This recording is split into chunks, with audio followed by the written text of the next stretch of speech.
Hello friends, welcome to our channel. అందరికీ నమస్కారం. Government జాబ్కి సంబంధించిన ప్రతి నోటిఫికేషన్ కూడా ఇన్ టైంలో కావాలని అనుకుంటే ప్రతి ఒక్కరు కూడా ఛానల్ని సబ్స్క్రైబ్ చేసుకోండి. మన గవర్నమెంట్ ఆఫ్ ఇండియాకి సంబంధించి సెంట్రల్ గవర్నమెంట్కి సంబంధించి మనకి గ్రూప్ సి ఉద్యోగాలు అయితే రిలీజ్ అవ్వడం జరిగిందనమాట. ఇవన్నీ కూడా మనకి 10th క్లాస్ అలాగే ఇంటర్ అర్హతతో పెట్టుకునే అవకాశాలు అయితే ఇస్తున్నారనమాట. అలాగే దీనికి సంబంధించి జస్ట్ ఒకే ఒక ఎగ్జామ్ కండక్ట్ చేసి మనం తీసుకోవడం అయితే జరుగుతుంది. అలాగే ఇవన్నీ కూడా పర్మనెంట్ జాబ్స్. సో ఖచ్చితంగా ఎవరు కూడా మిస్ కాకుండా లాస్ట్ వరకు చూసి ఎలా అప్లై చేసుకోవాలన్నది చూసి ఖచ్చితంగా అందరూ కూడా అప్లై చేసుకోండి. అండ్ దీనికి సంబంధించి మీ దగ్గర నుంచి నేను కోరుకునేది ఒకే ఒకటి, మీ అందరికీ కూడా ఇన్ఫర్మేషన్ అనేది చాలా వాల్యుబుల్గా ఇస్తున్నాను. అండ్ ఇదంతా కూడా మంచి వాల్యుబుల్ ఇన్ఫర్మేషన్ కాబట్టి జస్ట్ మీ దగ్గర నుంచి నేను కోరుకునేది ఒకే ఒక చిన్న లైక్ అయితే కోరుకుంటున్నాను. ఎందుకనేసి అంటే మీరు లైక్ చేస్తే కొంచెం రీచ్ అది వెళ్తుంది అనమాట. సో లైక్ చేసి కొంచెం సపోర్ట్ అయితే చేయండి. అండ్ మీ ఫ్రెండ్స్ ఎవరికైతే యూజ్ అవుతుందో వాళ్ళందరికీ కూడా షేర్ చేయండి. అండ్ సబ్స్క్రైబ్ చేసుకుని బెల్ ఐకాన్ని క్లిక్ చేసుకోండి. ఫ్రెండ్స్, మనకి గవర్నమెంట్ ఆఫ్ ఇండియా నుంచి ఒక బెస్ట్ నోటిఫికేషన్ అయితే రిలీజ్ అయిందనమాట. ఇవన్నీ కూడా మన central government jobs. National institute of technology నుంచి మనకి జాబ్స్ అన్నీ కూడా రిలీజ్ అవ్వడం అయితే జరిగిందనమాట. ఎక్కడ కూడా స్కిప్ చేయకుండా లాస్ట్ వరకు చూసి ఎలా అప్లై చేసుకోవాలని చూసి మీరు మొబైల్లోనే అప్లై చేసుకోవచ్చు.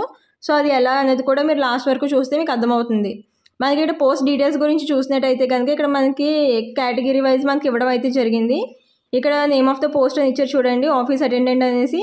సో ఇది చూసినట్టయితే కనుక క్లాసిఫికేషన్ చూసినట్టయితే మనకి ఇవన్నీ కూడా గ్రూప్ సి జాబ్స్ అన్నమాట. అలాగే పే స్కేల్ గురించి చూసినట్టయితే కనుక మనకి ఇక్కడ క్లియర్గా మెన్షన్ చేశారు. మనకి 20,000 వరకు శాలరీ అయితే రాబోతుంది. అలాగే మనకి అన్ని రకాల అలవెన్సెస్ కలుపుకొని మనకి 30,000 వరకు శాలరీ అయితే వస్తుంది అనమాట.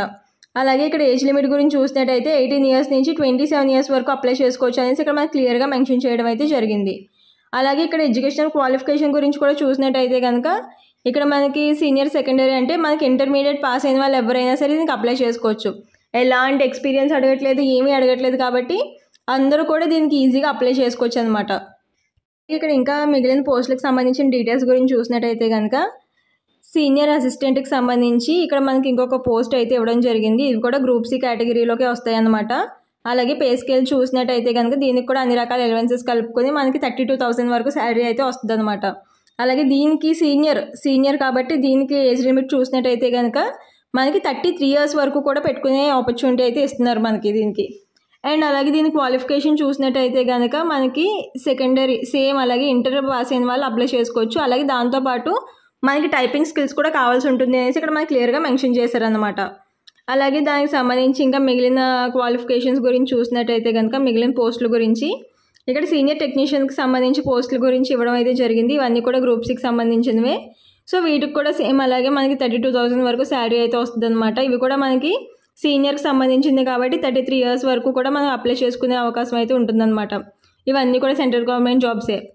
అండ్ దీనికి సంబంధించి ఎడ్యుకేషన్ క్వాలిఫికేషన్ గురించి చూసినట్టయితే కనుక దీనికైతే మనకి ఇంటర్మీడియట్ ఉన్న వాళ్ళు ఎవరైనా సరే అప్లై చేసుకోవచ్చు. లేదు అనేసి అంటే ఐటీఐ కోర్స్ చేసిన వాళ్ళు కూడా అప్లై చేసుకోవచ్చు.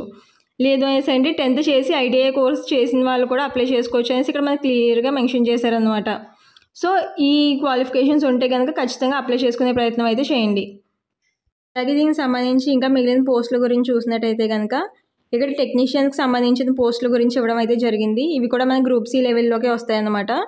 ఇది కూడా మనకి శాలరీ వచ్చేసి మనకి 32,000 వరకు శాలరీ అయితే వచ్చే అవకాశం అయితే ఉంటుంది. ఇది మనకి ఏజ్ లిమిట్ వచ్చేసి 18 ఇయర్స్ నుంచి 27 ఇయర్స్ వరకు మాత్రం అప్లై చేసుకునే అవకాశం అయితే ఉంటుందన్నమాట. ఏజ్ రిలాక్సేషన్స్ కూడా వర్తిస్తాయి ప్రతి ఒక్క కేటగిరీని బట్టి. సో అది కూడా చెప్తాను. అండ్ దీనికి సంబంధించి ఎడ్యుకేషన్ క్వాలిఫికేషన్ చూసినట్టయితే కనుక సేమ్ మనకి 10+2 అర్హత అంటే ఇంటర్మీడియట్ క్వాలిఫికేషన్ ఉన్నవాళ్ళు, లేదు అనేసి అంటే కనుక ఐటీఐ చేసిన వాళ్ళు, ఇంటర్మీడియట్ ప్లస్ ఐటీఐ చేసిన వాళ్ళు, లేదు అనేసి అంటే 10th క్లాస్ ప్లస్ ఐటీఐ చేసి సర్టిఫికేట్స్ 2 ఇయర్స్ డ్యూరేషన్ సర్టిఫికేట్ ఉన్న వాళ్ళు ఎవరైనా సరే దీనికి అప్లై చేసుకోవచ్చు అనమాట. అండ్ అలాగే ఇక్కడ ఇంకొక పోస్ట్ కేటగిరీ గురించి చూసినట్టయితే కనుక జూనియర్ ఇంజనీర్కి సంబంధించి group B classification group B అనమాట ఇది.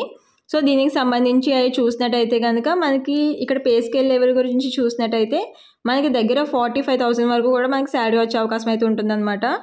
అండ్ దీనికి సంబంధించి మనకి 30 ఇయర్స్ వరకు కూడా దీనికి అప్లై చేసుకునే ప్రయత్నం అయితే చేయొచ్చు. అండ్ దీని గురించి క్వాలిఫికేషన్ ఎడ్యుకేషన్ క్వాలిఫికేషన్ చూసినట్టయితే కనుక BE BTech in civil engineer or electrical ఇంజనీర్కి సంబంధించి రెండాటిలో చేసినట్టయితే కనుక అప్లై చేసుకోవచ్చు అనేసి ఇక్కడ మనకి క్లియర్గా మెన్షన్ చేశారు. అలాగే diploma in civil engineer, civil కానీ ఎలక్ట్రికల్ ఇంజనీర్ కానీ డిప్లొమో చేసిన వాళ్ళు కూడా దీనికి అప్లై చేసుకోవచ్చు అనేసి ఇక్కడ మనకి క్లియర్గా మెన్షన్ చేయడం అయితే జరిగిందనమాట. అలాగే ఇక్కడ మనకి ఇంకొక పోస్ట్ గురించి చూసినట్టయితే కనుక సూపరింటెండెంట్కి సంబంధించి మనకి గ్రూప్ బి పోస్ట్ గురించి ఇక్కడ ఇవ్వడం అయితే జరిగింది. ఇవి కూడా మనకి దగ్గర 45,000 వరకు శాలరీ అయితే వస్తాయన్నమాట. అలాగే ఏజ్ లిమిట్ కూడా మనకి 30 ఇయర్స్ అయితే ఇవ్వడం జరిగింది. 18 ఇయర్స్ నుంచి 30 ఇయర్స్ వరకు ఉన్న వాళ్ళు ఎవరైనా సరే అప్లై చేసుకోవచ్చు.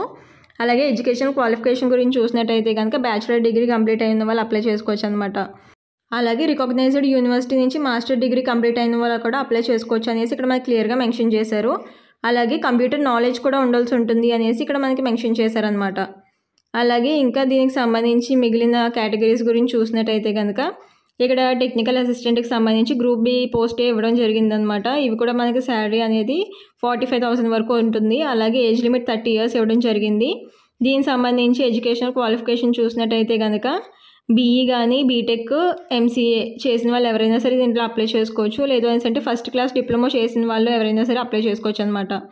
లేదు అనేసి అంటే కనుక బ్యాచిలర్ డిగ్రీ ఇన్ సైన్స్ చేసిన వాళ్ళు కూడా అప్లై చేసుకోవచ్చు. మాస్టర్ డిగ్రీ ఇన్ సైన్స్ చేసిన వాళ్ళు కూడా అప్లై చేసుకోవడానికి ఇక్కడ మనకి క్వాలిఫికేషన్ అయితే ఇస్తున్నారనమాట.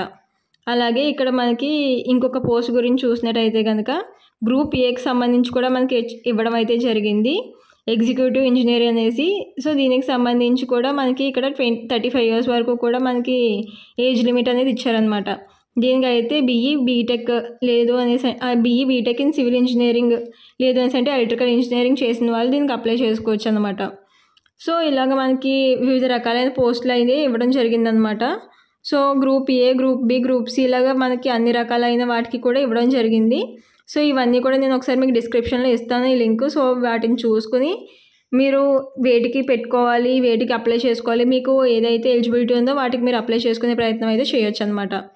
అలాగే ఇక్కడ మనకి ఇంపార్టెంట్ డేట్స్ గురించి చూసినట్టయితే కనుక మనకు ఆల్రెడీ అప్లికేషన్ ప్రాసెస్ అయితే స్టార్ట్ అయిపోయింది. 28 మార్చ్ నుంచి స్టార్ట్ అయిందనమాట. మనకి క్లోజింగ్ డేట్ వచ్చేసి ఏప్రిల్ 27 వరకు కూడా మనకి ఆన్లైన్లో అప్లై చేసుకోవడానికి అయితే మనకి ఛాన్స్ ఉందన్నమాట. అలాగే ఆన్లైన్లో అప్లై చేసుకున్న తర్వాత మనకి హార్డ్ కాపీ అలాగే దాంతోపాటు ఏవైతే మీ సర్టిఫికెట్స్ ఉంటాయో వాటి జిరాక్సెస్ కూడా మీరు అన్నీ కూడా పిన్ చేసి మీరు హార్డ్ కాపీని కూడా ఆఫ్లైన్లో పంపించాల్సి ఉంటుంది. దానికైతే మీకు 6th మే వరకు కూడా టైం ఉంటుంది అనేసి ఇక్కడ మనకి క్లియర్గా మెన్షన్ చేశారు. సో మనకైతే చాలా ఎక్కువ టైమే ఉంది కాబట్టి ఆన్లైన్లో అప్లై చేసిన తర్వాత ఖచ్చితంగా ఆఫ్లైన్లో కూడా మీరు అది పంపించాల్సి ఉంటుంది అనేసి ఇక్కడ మనకి క్లియర్గా మెన్షన్ చేశారు. సో అలాగే దేనికి పంపించాలి అని కూడా నేను ఒకసారి మీకు చెప్తాను. సో ఇక్కడ మనకి ఏమేమి డాక్యుమెంట్స్ పంపించాలి, ఏమేమి డాక్యుమెంట్స్ కావాలి అనేసి కూడా ఇక్కడ మనకి క్లియర్గా మెన్షన్ చేయడం అయితే జరిగింది. సో ఇవి కూడా చూసుకోవచ్చు మీరు ఒకసారి, నేను కింద డిస్క్రిప్షన్లో ఇస్తాను. సో దీన్ని కూడా చూసుకోవచ్చు. అలాగే దీనికి సంబంధించి ఎవరు అప్లై చేసుకోవచ్చు అనేసి అంటే ఇండియన్ సిటిజన్స్ ఎవరైనా సరే దీనికి అప్లై చేసుకోవచ్చు. ఏపీ అండ్ టీఎస్ వాళ్ళు ఎవరైనా సరే దీనికి అప్లై చేసుకోవచ్చు అనేసి ఇక్కడ మనకి క్లియర్గా ఇవ్వడం అయితే జరిగింది కాబట్టి సో ఖచ్చితంగా ఎవరైనా సరే దీనికి అప్లై చేసుకోవచ్చు అనమాట. అలాగే మనకి ఇక్కడ ఆఫ్లైన్ పోస్ట్ ఎక్కడ పంపించాలి అనేసి ఇక్కడ మనకి పేజ్ నెంబర్ 8లో ఇక్కడ మనకి బోల్డ్ లెటర్స్లో ఇవ్వడం జరిగింది. సో మీరు ఆఫ్లైన్లో పంపించేటప్పుడు మీరు ఈ అడ్రస్కి పంపిస్తే సరిపోతుంది అనేసి ఇక్కడ మనకి క్లియర్గా మెన్షన్ చేశారు కాబట్టి సో ఈ అడ్రస్ని మెన్షన్ చేసి ఈ అడ్రస్కి పంపిస్తే సరిపోతుంది అనమాట. అలాగే దీనికి సంబంధించి అప్లికేషన్ ఫీ గురించి చూసినట్టయితే కనుక మనకి గ్రూప్ ఏకి సంబంధించి ఒకవేళ మీరు అప్లై చేయాలి అనుకుంటే ఓన్లీ జనరల్ వాళ్ళు ఓబీసీ వాళ్ళు 1000 రూపీస్ అనేది పే చేయాల్సి ఉంటుంది. మిగిలిన వాళ్ళందరూ కూడా 500 రూపీస్ అనేది పే చేయాల్సి ఉంటుంది. గ్రూప్ బికి కానీ సికి కానీ మీరు అప్లై చేయాలి అనుకుంటే కనుక జనరల్ వాళ్ళు ఓబీసీ వాళ్ళు 500 రూపీస్ అనేది పే చేయాల్సి ఉంటుంది. ఎస్సీ ఎస్టీ పీడబ్ల్యూబీడీ వాళ్ళు అలాగే EWS ex service man female candidates అందరూ కూడా 250 రూపీస్ అనేది పే చేయాల్సి ఉంటుంది అనమాట గ్రూప్ బి అండ్ సికి. ఒకవేళ గ్రూప్ ఏకి పెట్టాలనుకుంటే 500 రూపీస్ అనేది పే చేయాల్సి ఉంటుంది. జనరల్ వాళ్ళు ఓబీసీ వాళ్ళు 1000 రూపీస్ అనేది పే చేయాల్సి ఉంటుంది అనేసి ఇక్కడ మనకి క్లియర్గా మెన్షన్ చేయడం అయితే జరిగింది. కాబట్టి ఖచ్చితంగా మీరు అప్లై అయితే చేసుకోండి. ఎందుకనేసి అంటే ఇవన్నీ కూడా మన సెంట్రల్ గవర్నమెంట్ జాబ్స్ కాబట్టి మీరు ఖచ్చితంగా అప్లై అయితే చేసుకునే ప్రయత్నం చేయండి. అలాగే మన సెలక్షన్ ప్రాసెస్ గురించి చూసినట్టయితే కనుక మనకి స్టెప్ వైజ్గా మనకి 2 స్టెప్స్ వైజ్గా జరుగుతుంది అనేసి ఇక్కడ మనకి మెన్షన్ చేశారు. మనకి ఫస్ట్ స్టెప్లో కంప్యూటర్ బేస్డ్ ఎగ్జామ్ అనేది ఉంటుందన్నమాట. మనకి ఏదైతే 10th క్లాస్కి సంబంధించిన పోస్ట్ ఉందో దానికి ఒక్క స్టెప్ ఉంటుంది. అది కూడా జస్ట్ మనకి ఎగ్జామ్ ఒకటే కండక్ట్ చేసి తీసుకోవడం అయితే జరుగుతుంది. సో దానికి సంబంధించి మనకి only just 10th class based వాళ్ళకి 10th క్లాస్ బేస్డ్లోనే మనకి ఆ ప్యాటర్న్ అయితే ఉంటుందన్నమాట. 12th క్లాస్ అయితే అర్హత ఉన్న వాళ్ళకి అదే ప్యాటర్న్లో ఎగ్జామ్ క్వాలిఫికేషన్ అయితే జరుగుతుంది. అలాగే దీనికి సంబంధించి ఇక్కడ మనకి చూసినట్టయితే కనుక జనరల్ నాలెడ్జ్ అండ్ అవేర్నెస్కి సంబంధించి క్వాంటిటేటివ్ ఆప్టిట్యూడ్కి సంబంధించి రీజనింగ్కి సంబంధించి అలాగే జనరల్ ఎబిలిటీకి సంబంధించి కంప్యూటర్ ఫండమెంటల్స్కి సంబంధించి మనకి ఇక్కడ అడగడం అయితే జరుగుతుంది అనేసి ఇక్కడ మనకి క్లియర్గా మెన్షన్ చేశారు. అలాగే మనకి ఇక్కడ స్టేజ్ 2కి వచ్చినట్టయితే కనుక ఎవరికైతే స్కిల్ టెస్ట్లో కొన్ని వాటికైతే స్కిల్ టెస్ట్ అంటే కంప్యూటర్ టెస్ట్కి సంబంధించి సో ఇలా అడిగారు చూడండి, వాటి గురించి ఉన్నది అనేసి అంటే కనుక దానికి సంబంధించి పెడతారు అనేసి ఇక్కడ మనకి క్లియర్గా మెన్షన్ చేశారు. సో అది అయిపోయిన తర్వాత మనకి డాక్యుమెంట్ వెరిఫికేషన్ చేసేసి మనకి ఈ పోస్టులకు తీసుకోవడం అయితే జరుగుతుంది అనమాట. సో కాబట్టి మనకి సెలెక్షన్ ప్రాసెస్ అయితే ఇలా ఉంటుంది. అలాగే దీనికి సంబంధించి ఇక్కడ మనకి ఎన్ని పోస్టులు ఉన్నాయనేసి కూడా ఇక్కడ మనకి క్లియర్గా మెన్షన్ చేశారు. ఇక్కడ మనకి వివిధ రకాలైన క్యాస్ట్ల వారికి కేటగిరీల వారికి సంబంధించి ఇక్కడ మనకు ఉన్నాయన్నమాట పోస్టులు. సో ఇక్కడ మ్యాక్సిమం జనరల్లో అందరికీ ఉన్నాయి కాబట్టి అలాగే కొన్ని వివిధ రకాలైన క్యాస్ట్లలో కూడా ఉన్నాయి. సో వాటిని ఒకసారి చూసుకొని దానికి సంబంధించి మీకు ఏదైతే ఎలిజిబుల్ ఉంటుందో వాళ్ళు అందరూ కూడా ఖచ్చితంగా అప్లై చేసుకోండి. అండ్ జనరల్లో ఉన్నాయి కాబట్టి ఖచ్చితంగా ప్రతి ఒక్క క్యాస్ట్ వారు కూడా అప్లై చేసుకునే అవకాశం అయితే ఉంటుంది కాబట్టి మిస్ చేసుకోకుండా, గవర్నమెంట్ది కాబట్టి ఖచ్చితంగా సెంట్రల్ గవర్నమెంట్ది కాబట్టి ఖచ్చితంగా అందరూ కూడా అప్లై చేసుకునే ప్రయత్నం అయితే చేయండి. సో ఇది మనకి నోటిఫికేషన్ ఎక్కడి నుంచి వచ్చింది అనేసి అంటే కనుక సెంట్రల్ గవర్నమెంట్కి సంబంధించి మనకి నేషనల్ ఇన్స్టిట్యూట్ ఆఫ్ టెక్నాలజీ గోవాకి సంబంధించి మనకు వచ్చిందనమాట. సో ఇవన్నీ కూడా మనకి ఫస్ట్ అయితే గోవాలో ఉంటుంది.